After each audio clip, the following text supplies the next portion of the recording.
tous les auditeurs de vipradioonline.fr. Ici Jérôme pour vous présenter ce reportage RVPB à propos du Festival du Livre de Nice qui a lieu du 7 au 9 juin 2013. Alors cette année, donc, c'est la 18e édition, place Pierre Gauthier et place du Palais de Justice, derrière le cours Saléa avec la francophonie à l'honneur.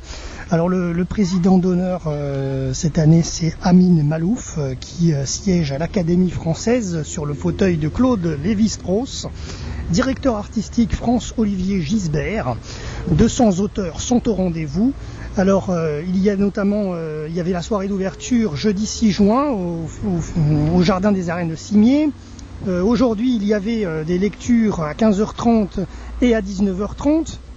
Le samedi 9 juin à 19h, lecture d'Irène Jacob, et ensuite bien sûr il y a le forum des auteurs, café littéraire, qui est présent à l'intérieur du salon, dont vous entendrez quelques extraits tout à l'heure d'une conférence. Voilà le programme, www.festivaldulivredenice.com. Ensuite, donc je vais vous présenter rapidement la liste des artistes des écrivains qui nous interpellent à RVPB, reportage VIP, presse Adam Brandt. Alors nous avons notamment Olympia Alberti avec son nouveau livre Les mots de tous les jours, qui était marraine du salon du livre de Saint-Laurent-du-Var il y a quelques semaines en arrière au mois de mai. Ensuite, la journaliste Tristan Bannon, qui a fait parler d'elle à l'époque durant l'affaire Dominique Strauss-Kahn.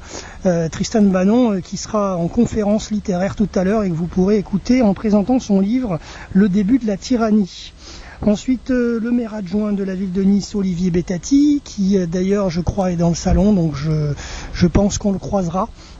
Ensuite, le comédien Richard Boringer, Clémentine Célarier, Madame Bernadette Chirac, qui est présente également pour son livre Cynisme et compté.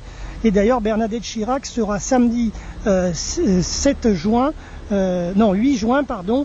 sur le salon Art of the Prom, qui est juste à côté du Festival du Livre en parallèle.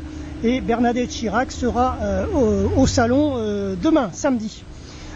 Ensuite, Eva Darlan, Louis-Henri de la Rochefoucauld, Jean-Louis Debré, Christian Estrosi avec son livre, donc Monsieur le maire sera présent avec son livre Fils de Nice aux éditions Le Rocher, l'ancien ministre Luc Ferry, Irène Frein, France-Olivier Gisbert, Françoise Laborde, l'ancienne présentatrice du journal télé sur France 2, William Lémergie, le présentateur de Télématin, Patrick Moya, l'artiste niçois, qui d'ailleurs lui aussi expose au salon Art of the Prom juste derrière le Festival du Livre, le chroniqueur Éric Nolot, Daniel Picouli, Olivier Poivre d'Arvor, le chroniqueur de sport Eugène Sacomano, Gonzague Saint-Brie et la voyante, l'astrologue Elisabeth Tessier, Didier Van Covelert, Franck Viano et Éric Zemmour. Voilà un petit peu les artistes, les écrivains que vous pouvez retrouver sur le Festival du Livre. Donc je vous présente dans quelques minutes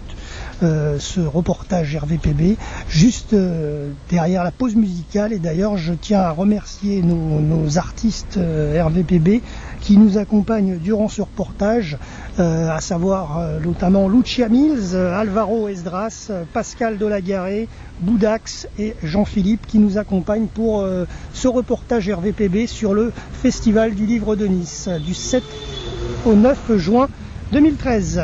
Musique.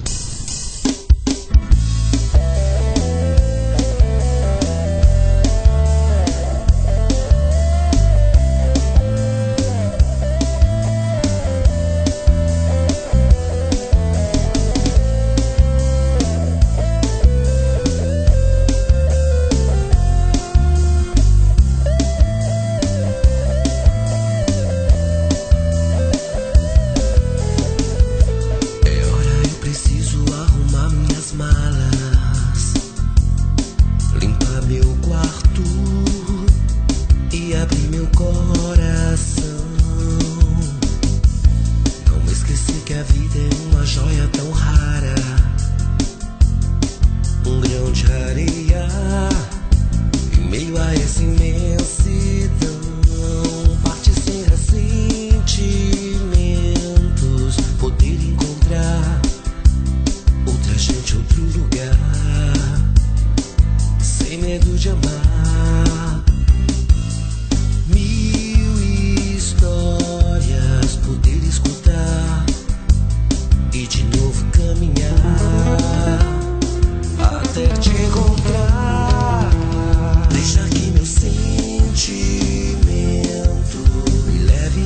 você aonde for. Deixar que meu sentimento me leve a você. Deixar que meu sentimento me leve a você aonde for. Deixar que meu sentimento me leve a você.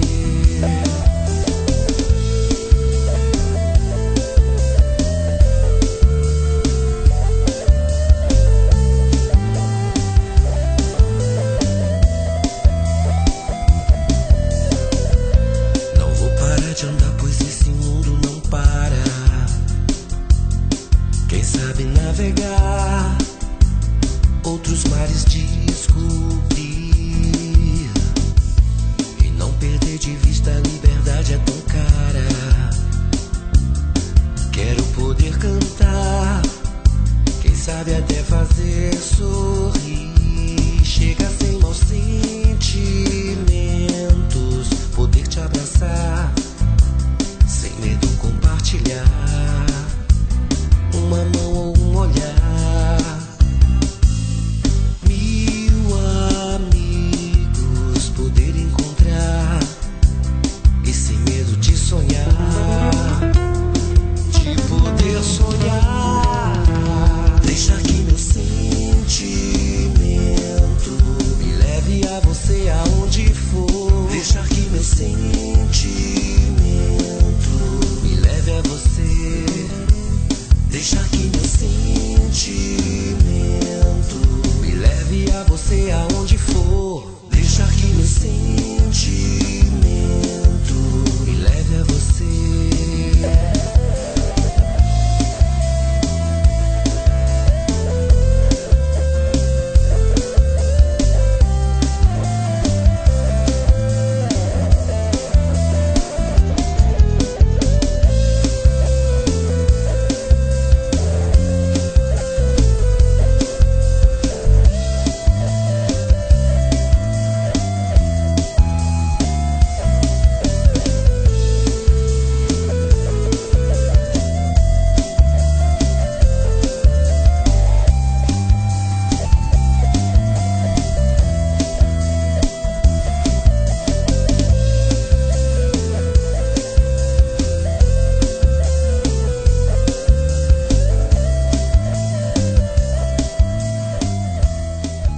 Bonjour à tous les auditeurs de vipradioonline.fr Saint-Laurent-du-Var, ici Jérôme à l'antenne en direct pour cette émission en podcast. Alors aujourd'hui, je vais vous faire découvrir deux événements qui ont lieu à Nice. Alors je suis actuellement dans le Vieux-Nice, vers le cours Saléya précisément, et je me rends en premier lieu au Festival du Livre de Nice qui a lieu depuis aujourd'hui le 7 juin jusqu'au 9 juin, jusqu'à dimanche. Et donc vous allez voir dans quelques minutes, je vais vous faire un compte rendu sur ce festival du livre, voir un petit peu les auteurs présents aujourd'hui, etc. Et ensuite, je traverserai le cours Saléya pour me rendre sur la promenade des Anglais au salon Art of the Prom, qui est organisé par notre partenaire Nice Expo. Et là, pareil, je vous ferai découvrir ce salon Art of the Prom dans cette émission pour vous la présenter. Voilà. Alors pour ce salon Art of the Prom, il se déroule également en même temps que le Festival du Livre de Nice, c'est-à-dire du vendredi 7 juin aujourd'hui jusqu'au dimanche 9 juin. Alors pour débuter donc cette émission, commençons par le Festival du Livre de Nice. Alors beaucoup d'écrivains sont au rendez-vous durant ces 3 jours. Alors parmi les écrivains qui seront présents ce week-end, nous avons déjà la marraine du Salon du Livre de Saint-Laurent-du-Var, il y a quelques semaines en arrière, au mois de mai, c'est Olympia Alberti. Ensuite, il y a Tristan Banon, la journaliste qui est devenue célèbre par les frasques de Dominique Strauss-Kahn. Ensuite, nous avons le maire adjoint Olivier Bettati, avec son livre Le vin de Belley, les 70 ans d'AOC. Il y a le comédien Richard Bohringer, Clémentine Célarié, Bernadette Chirac sera également conviée. Et d'ailleurs, demain, elle sera autour de 16h30 sur le salon Art of the Prom pour la visite guidée. l'inauguration par Bernadette Chirac de ce salon. Ça c'est en parallèle bien sûr. Ensuite sur le Festival du Livre de Nice, nous aurons ce week-end évidemment aussi plusieurs écrivains comme Louis-Henri de La Rochefoucauld. Il y aura Eva Darlan, Jean-Louis Debré, Monsieur le maire de Nice, Christian Estrosi qui sera là pour son livre Fils de Nice, l'ancien ministre Luc Ferry, Irène Frein, Olivier Gisbert, je vais y arriver, la présentatrice météo Françoise Laborde, le présentateur télé William Lémergie, l'artiste niçois Patrick Moya, le chroniqueur Éric Nolot, Daniel Piccoli, Olivier Poivre d'Arvor, le chroniqueur sport Eugène Sacomano, Gonzague Saint-Brie. Et je poursuis vous continuant ma lecture. 2 petites secondes.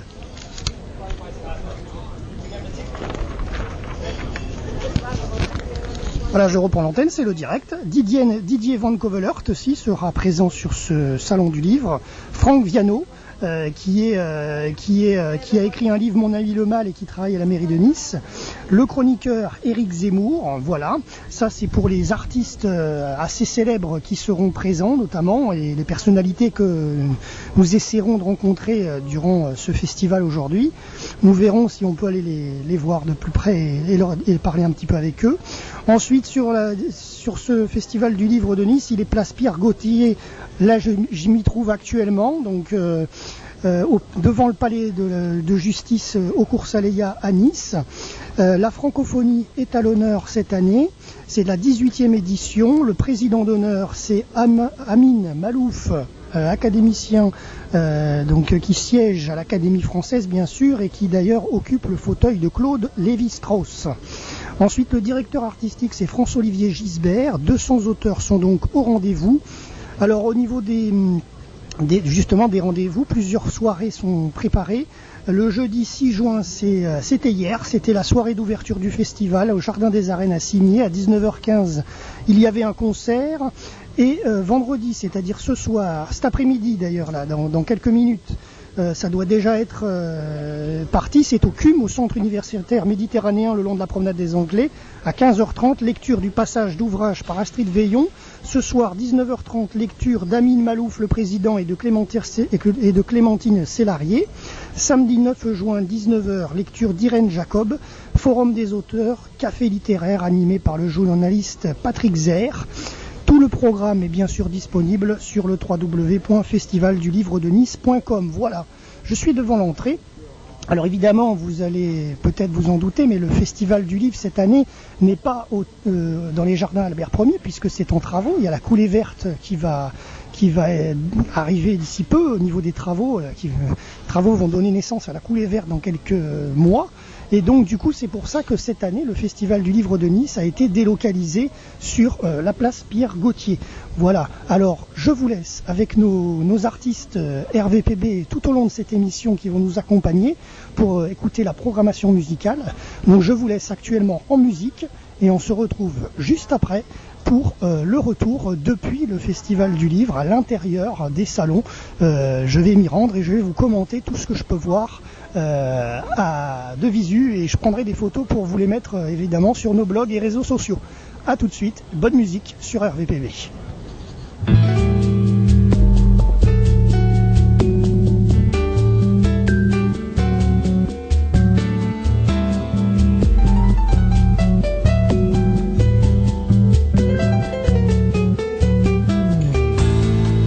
Encore un jour qui passe, le soleil qui s'efface, laissant place à la rêverie. Nos pensées incrustent la nuit. Encore un jour qui passe, tous ces silences qui nous happent, ce temps qui glisse entre nos mains, façonne nos vies et nos destins.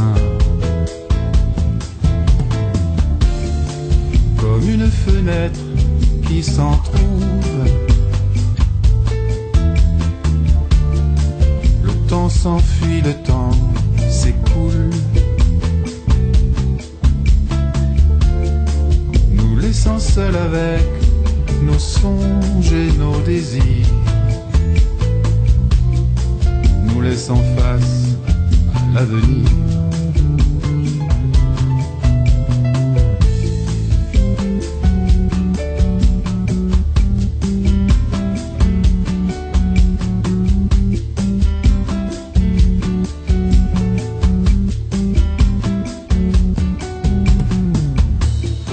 Ce rythme lent et syncopé, c'est pour freiner un peu ce temps, c'est pour le faire chanter et danser sur ce tempo bien chaloupé.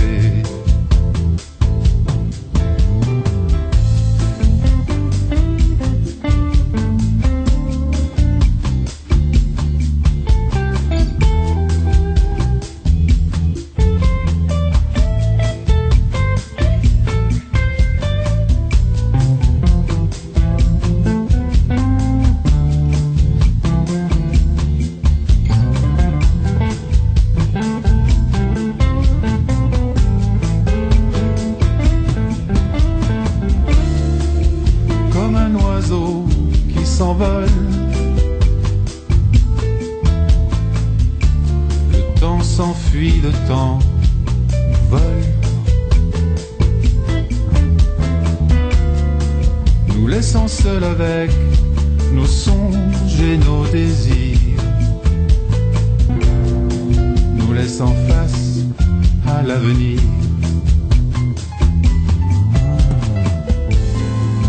Encore un jour qui passe, le soleil qui s'efface, laissant place à la rêverie. Nos pensées incrustent la nuit, la nuit.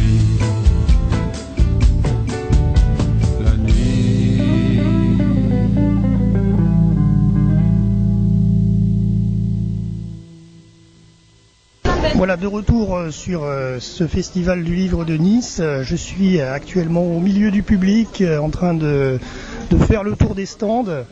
Et donc je vous tiens au courant dès que je vois quelque chose.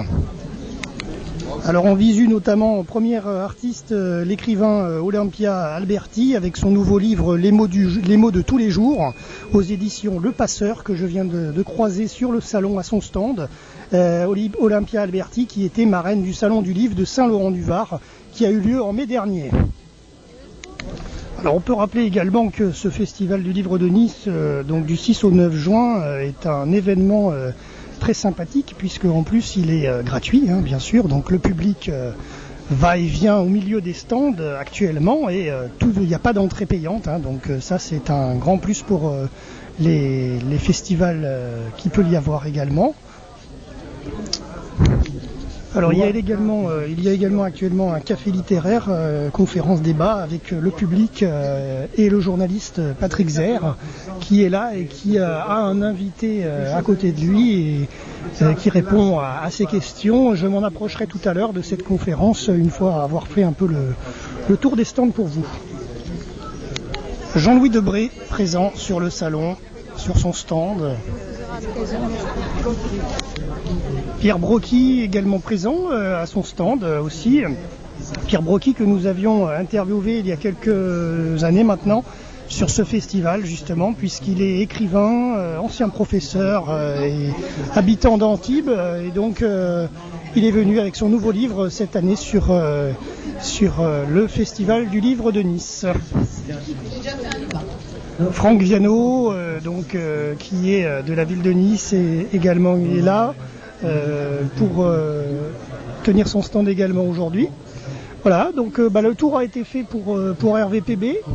Je vais vous laisser écouter quelques minutes la conférence qui se déroule juste à côté de moi, on va s'en rapprocher. Mais juste une petite indication, donc tout à l'heure je vous ai fait la liste de tous les écrivains potentiels qui seront là du 7 au 9 juin sur le Salon du Livre. Donc vous voyez, sur toute la liste que je vous ai donnée, pour l'instant j'en ai vu 4 ou 5. Mais bon, on est vendredi, c'est normal, c'est le premier jour du festival. Hein. Ils vont arriver tout au long du week-end. Hein. Voilà. Allez, sur ce, petite pause musicale sur vipradioonline.fr et on se retrouve juste après depuis la conférence débat qui a lieu sur le Festival du Livre de Nice. Je vous en diffuse une partie.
leur mettre à penser leur loi. Mes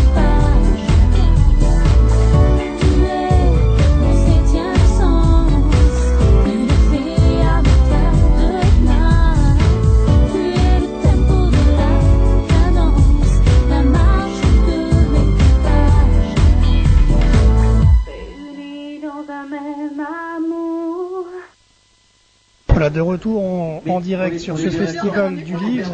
Je suis devant la conférence débat.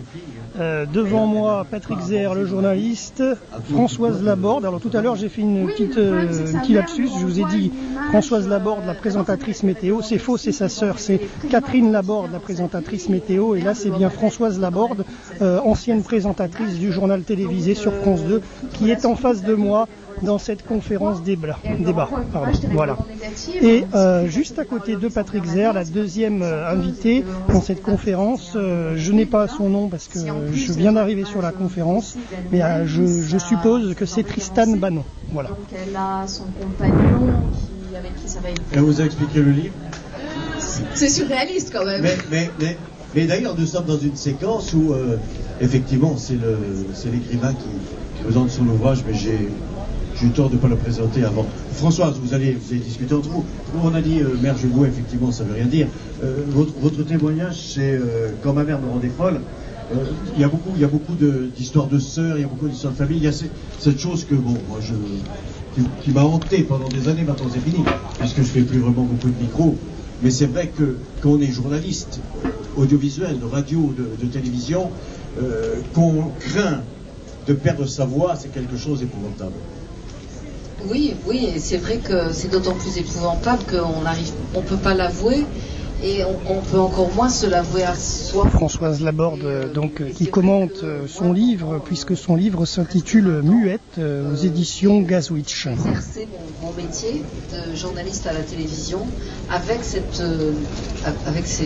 trouble qui s'appelle une phobie vocale et qui fait que à chaque fois qu'on doit prendre la parole, alors, quand on est à l'antenne, c'est évidemment encore plus décuplé, mais chaque fois qu'on en prend la parole publiquement, quelque chose dans votre voix se brise et fait que vous n'arrivez plus à parler. Donc ça s'appelle une phobie vocale. Alors, je peux faire grâce des termes techniques et médicaux qui font qu'on peut... j'étais tellement obsédée par cette idée que ça devenait quelque chose qui était présent à chaque instant, tout le temps. Et je préférais pas le dire parce que j'avais l'impression qu'en le taisant, je pouvais contrôler l'affaire. Et puis en plus, comment dire à son patron, tu vas rire, mais parfois quand j'arrive à l'antenne, je peux plus parler. N'importe quel patron normalement constitué vous dit bah t'es mignonne chérie, rentre chez toi, on t'appellera quand ça ira mieux. Mais c'est un risque considérable. Et moi-même, je me mettais en péril tout le temps. Voilà, et ça m'est arrivé à l'antenne. Et c'est passé comment? Et ben c'est pas passé. Voilà, c'est jamais passé. Et il y a un an, je me suis dit, parce que ça a continué même quand j'ai quitté la télé. Voilà, Françoise Laborde qui nous évoque l'idée de son livre et son anecdote, surtout d'extinction de voix. La peur de l'extinction de voix qui lui arrivait lors du journal télévisé de France 2. Ça modifie le raisonnement, parce que ça modifie sa structure de pensée, parce que ça modifie son expression. Et donc au bout de 20 ans, je me suis dit, mais je vais quand même pas mourir idiote sans savoir. Donc je suis allée sur Internet, je fais comme tout le monde. Je suis allée sur Internet, j'ai mis le trouble de la parole, le dysfonctionnement, etc. J'ai trouvé que ça correspondait à une pathologie, et je me suis mis à écrire. Et je n'en ai jamais parlé jusqu'au jour où, vous savez, quand on écrit un livre, après on va voir les commerciaux et on doit leur dire à quel point un argumentaire. Le livre est formidable, comme vous êtes génial, comme ça va être très bien, comme les gens vont adorer, truc machin. Et moi je me suis retrouvée devant comme ça dans une salle avec une dizaine, une vingtaine de personnes. Et je me suis dit, mon Dieu, c'est la première fois de ma vie que je vais dire à des gens. Il y a des moments où j'arrive pas à parler. Et ce jour-là, j'ai pas pris de médicaments en me disant, si jamais j'y arrive pas. Bon. Donc ça a été très difficile. Ils ont été très gentils. Ils n'ont pas refusé le livre pour autant ce qu'ils auraient pu. Et puis au fur et à mesure, je me suis rendu compte que j'arrivais en effet. Et ces troubles-là sont liés avec l'histoire familiale, avec maman. Oui, parce que d'abord, ça m'est arrivé la première fois. Il y avait au moment où mon fils aîné est né. Pause musicale sur vipradioonline.fr et on se retrouve juste après pour la suite de cette conférence animée par Patrick Zer avec pour invité Françoise Laborde et Tristan Banon.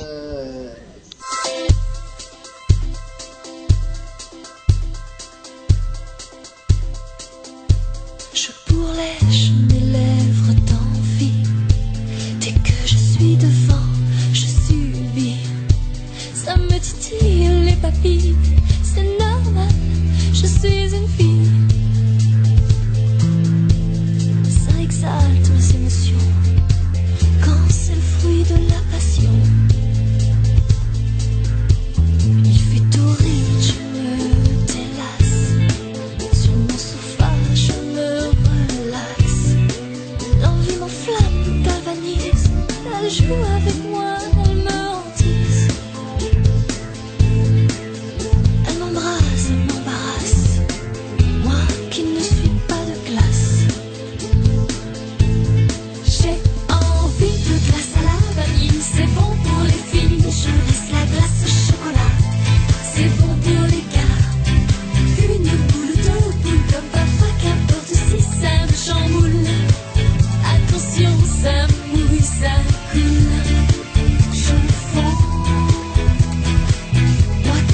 complètement la petite fille qu'elle aurait voulu, et que ce chagrin-là, je ne pouvais pas m'en guérir puisqu'elle m'oubliait, puisqu'elle devenait une autre, et que je devenais mère et je ne pouvais même pas lui montrer ça.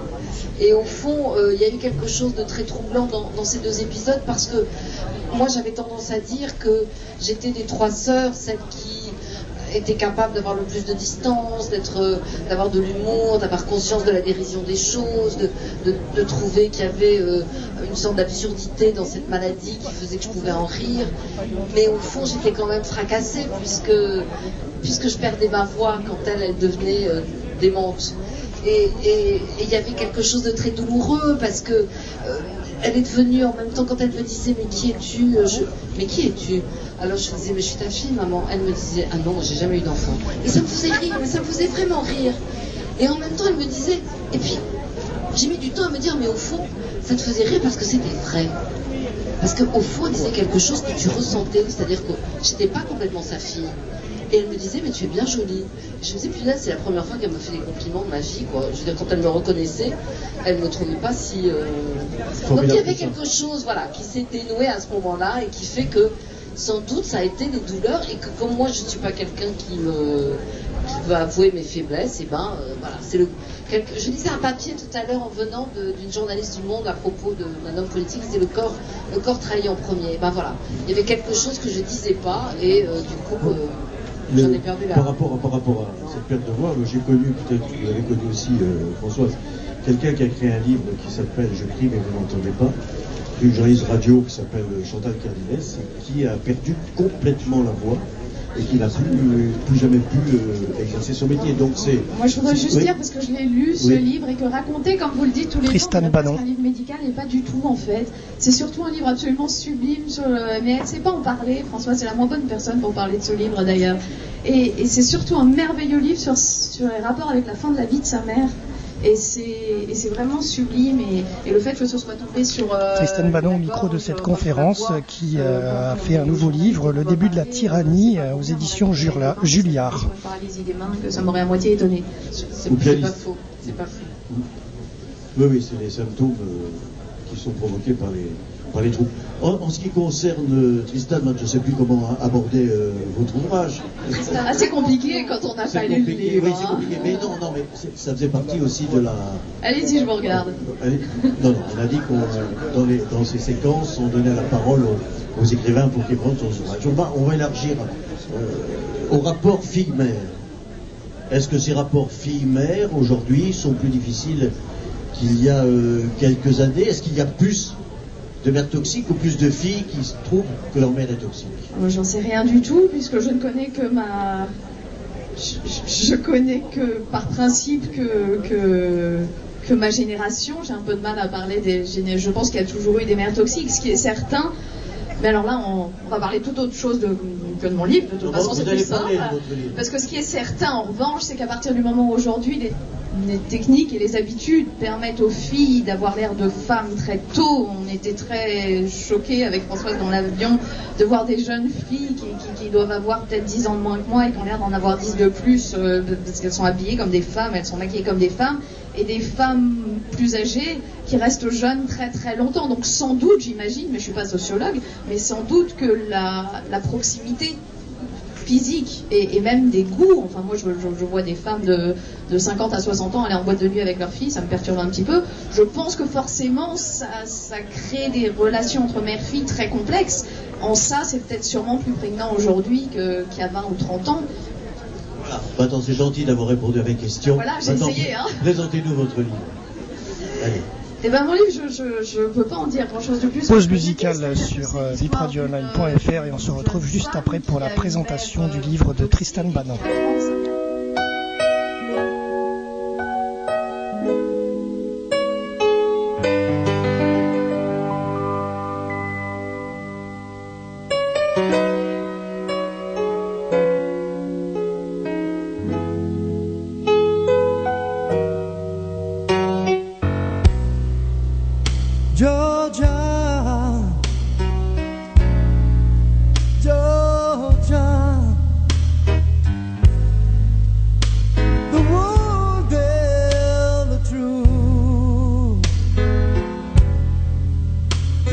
home, sweet song.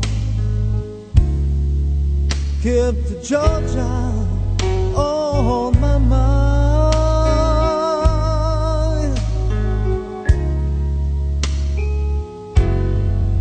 Don't keep about Georgia.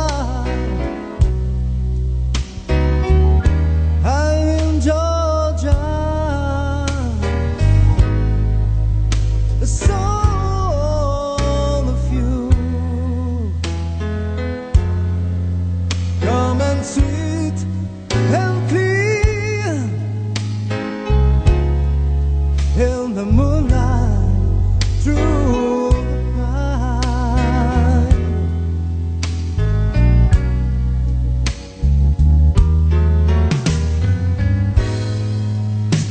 All the high reels out to me. All the high smile tenderly.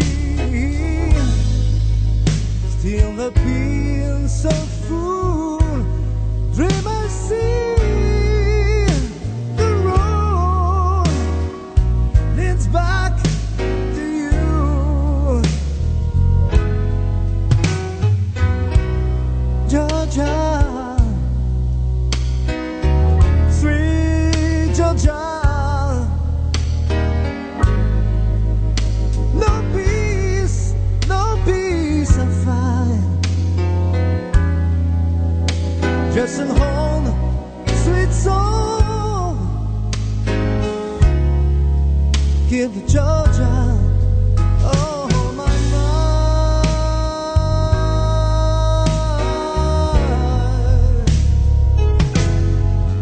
Georgia on my mind.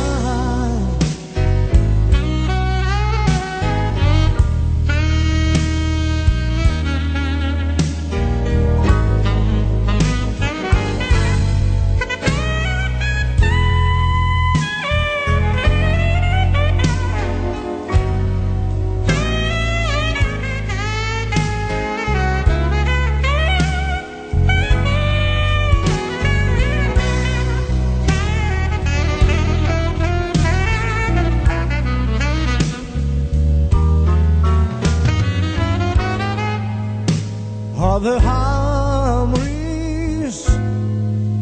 out to me. All the high smile tenderly. Still a piece of fool. Dream I see. The road leads back to you. I am Georgia, Georgia, I'm sweet in Georgia. No peace I find. Just an home, sweet soul. Give the Georgia. Oh, my mind.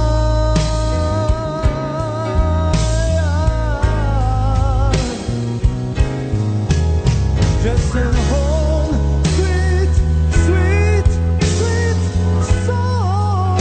Keeping the Georgia on my mind.